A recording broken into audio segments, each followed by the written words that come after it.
Hey guys, so I'm going to read chapter 11 of Funny Frank, written by Dick King-Smith, illustrated by John Eastwood. So do y'all remember where we left off from chapter 10? Remember his mom was leaving the orchard and all of a sudden Frank happened to see something creeping out from the nettle patch? Yeah, remember? And there was a fox coming to get her. Ooh, do you think he's going to be able to save her in time? Let's see and find out. Chapter 11. Mom! Yelled Frank at the top of his voice. Behind you! Look behind you! And Gertie, doing as she was told for once, came scuttling toward him, wings flapping madly, squawking in panic. So there's Frank warning his mama there. Chickens have always run away from foxes, and Frank should now have fled too. For a moment he was paralyzed with fear, knowing that he'd be too slow to escape.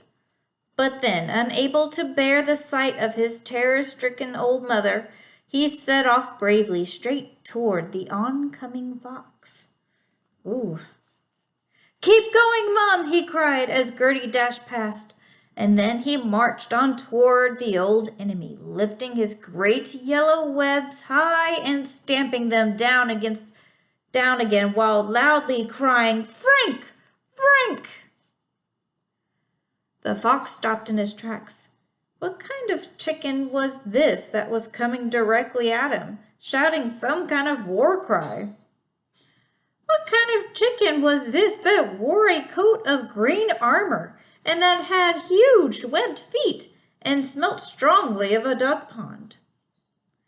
The old fox's nerves broke. He turned tail and slunk away. Right then, Jemima came out into the orchard to shut the ducks and chickens up for the night.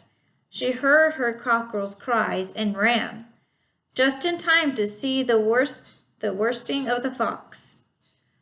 Oh, Frank, Frank, she called, and then she hurried to pick him up. What a brave boy you are, she said as she carried him to the duck house. So there's Frank stomping at the fox there. Here's the fox looking all sorts of confused because he's never seen a chicken like Frank before.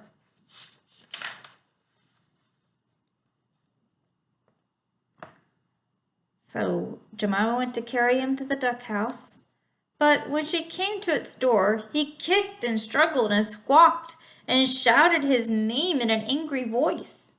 So she took him to the hen house, and he jumped out of her arms and dashed in. That's odd, huh? On one of the perches, a breathless Gertie had been telling Mildred what had happened. There was a fox, she panted. I told you, didn't I? Said Mildred. I told you that it was getting late. Oh, be quiet and listen, said Gertie. Because if it hadn't been for Frank, you would have never heard my voice again. Oh dear, said Mildred. He saved my life, said Gertie. He charged at that fox so I could have time to escape. I only hope he died quickly. Oh, my brave Frank! He gave his life for mine! She closed her eyes and sat in silent mourning. I don't think he did, dear, said Mildred, for at that moment Frank came dashing in through the henhouse door, which Jemima closed behind him. Gertie opened her eyes to see standing in the gloom the rubber-clad figure of her son. It's a ghost, she murmured to Mildred in horror. I don't think it is, dear, said Mildred. So there's Frank running into the hen house. And there's Gertie worried about her son. And here comes Frank marching in. And here's Gertie being scared from him, thinking that she saw a ghost. I'm not a ghost, Mum, said Frank. I'm solid flesh and blood. And rubber, said Mildred. Yes, I think that's what scared that old fox. He'd never seen a cockerel like me. There's never been a cockerel like you, my boy, cried Gertie. You saved Mummy's life. You're a hero. Frank looked down his beak modestly. And it's lovely to have you back here with us instead of being with those old ducks, said Gertie. I dare say it was his funny gear that frightened that fox, she thought drowsily as she drifted toward sleep. But I'd wish he'd get rid of it. And there he is talking with his mama there.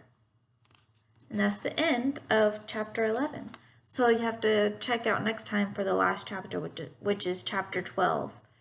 So it sounds like he's starting to become more like a chicken now, isn't he? And the chickens are starting to accept him. Do you think that he's going to still be wearing that suit anymore, or do you think he's going to want to not wear it anymore now that he's accepted that he's a chicken? Anyways, I hope that y'all are all doing well, and I send you all my love. Remember the class rules. Love yourself, love others. I send all my love to y'all. Bye.